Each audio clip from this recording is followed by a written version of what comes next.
Imagine discovering that you are not the person who you thought you were, that you have a family, a history, an ethnicity you never knew. How would this discovery impact your life, the lives of those around you, your vision of yourself and society?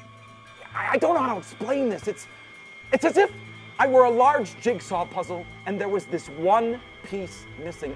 In a 1 hour, often funny and deeply moving solo performance, Michael Fosberg takes his audience on the emotional ride of their lives as he uncovers, discovers, and debunks the idea of race and inclusion in America. I went from growing up in a white, middle-class family to being a black man in the blink of an eye. At age 32, raised in a white middle-class working family in the suburbs of Chicago, he set out to search for the biological father he knew nothing about, finding him in a miraculous first phone call. Hello? Hi. I'm looking for a John Sidney Woods. You're speaking with him.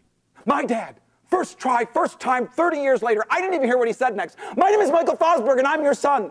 It was at this point when his life was suddenly turned upside down. There's one other thing I'm sure your mother's never told you. Well, what?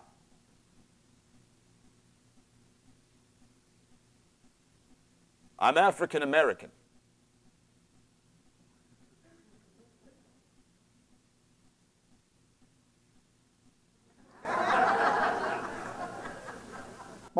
My body went numb. I felt lightheaded. I was standing next to my bureau and my body just sank. I braced myself with my left hand while I continued to hold the phone with my right. I felt very warm. Your grandparents are Roy and Lois Woods, descendants of the Woods and Robinson's family from Jefferson City in Columbia, Missouri, and have been living for the past 40 years in Virginia Beach, Virginia. Wow. That's all I could manage. Are you all right? Yeah, I'm good. I'm great. You're right.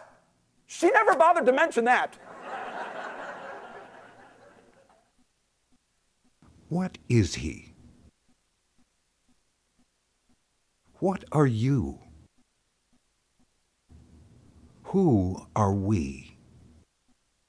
Now, audiences across the country, at colleges, high schools, theaters, and performing arts centers, are asking Michael to help them define who they are and where they belong. Okay, I have one question. Here we go. Hi. What do you check on the census box now? I just want to know, I have a son who is biracial and a daughter. My husband is African American, so that's something that always comes up. So what do you check now? I appreciate the show tonight. It was very informative, and I appreciated your candor, your humor, in talking about a very, very touchy subject in this country, race. You have an incredible story, and it reflects the experience of many people. My question actually goes a little bit political. Okay. I'm interested in, the current, our state senator running for president in a time where we talk about race a lot. And he, if you know anything about his background, talks about being from two different sides of America and that sort of thing. Right. I don't really have a specific question. I just wanted to know if you had any opinion about the time that we are in this country with politics, talking about race openly with possibly first black presidential nominee. So I wanted to know your thoughts.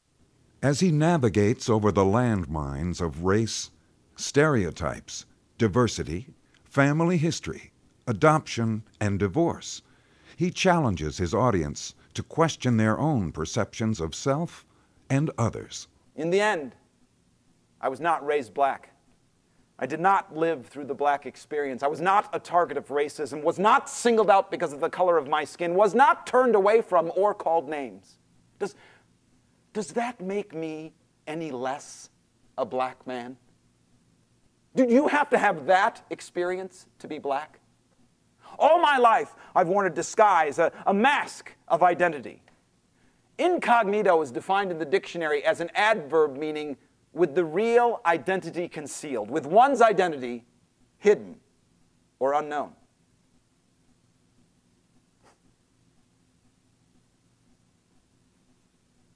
So what am I now? Who am I? What box have I been checking off on applications or the census?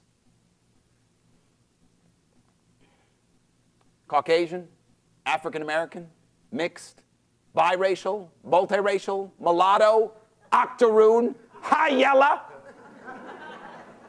How about AAA? African American Armenian.